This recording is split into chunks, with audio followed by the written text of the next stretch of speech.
Rain lashed against the tall glass windows of Archer and Company headquarters, painting streaks of water across the view of the Manhattan skyline. Inside, the atmosphere was just as stormy. CEO Richard Archer, known for his ruthlessness and razor-sharp instincts, was fuming. He paced inside his office, sharp suit immaculate, jaw clenched tight. A report had just landed on his desk, late, riddled with typos, amateurishly formatted. It came from one of the most junior employees, the new secretary, Lily Monroe. She had joined 2 months ago, a soft-spoken young woman with big eyes, an apologetic smile, and a tendency to flinch when spoken to harshly. "I want her in here. Now," Richard growled into the intercom. Moments later, Lily stepped in, rain dampening her coat, notepad clutched tightly. Her hands trembled as she neared his desk. "Sir, Save it," he snapped. "Mistake after mistake. I gave you time to adjust, but this is unacceptable. We're a Fortune 500 company, not a charity. Clean out your desk. You're done." Lily's eyes shimmered, but she simply nodded and turned to leave. Richard didn't look back. He had a board meeting in 20 minutes. What he didn't know, what no one in the building knew, was that Lily Monroe was not just any secretary. She was the daughter of Samuel Monroe, the reclusive billionaire who had recently become Archer and Company's largest investor. His involvement had been silent, discreet, hidden behind layers of equity firms. No one, not even Richard, made the connection. That evening, at the board meeting, Richard confidently presented his expansion plans. As he finished, the board chair cleared his throat. "Before we move forward, there's someone you should meet.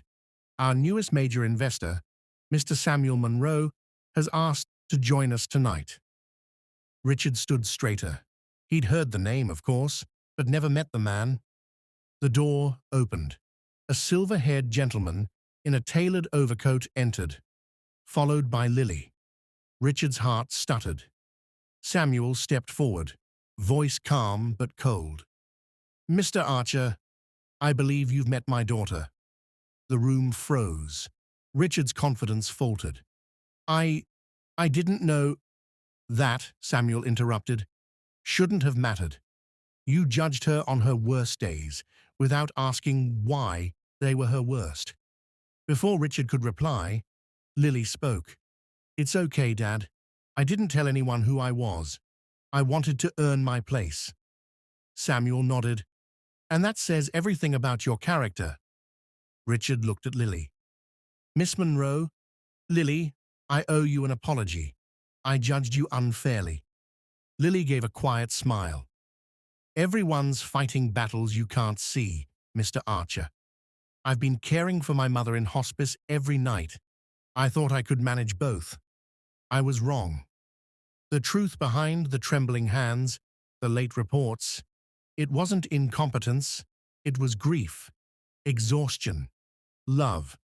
Samuel turned to the board. "I didn't invest in this company just for profits. I believed it could lead with excellence and empathy. I hope I wasn't wrong." The meeting ended soon after. As Richard waited for the elevator, Lily approached. "May I speak with you?" he asked. They sat in the quiet 20th floor lounge, city lights stretching behind them. "I lost my wife to cancer 5 years ago," Richard said softly. "I remember those hospice nights. I should have seen the signs."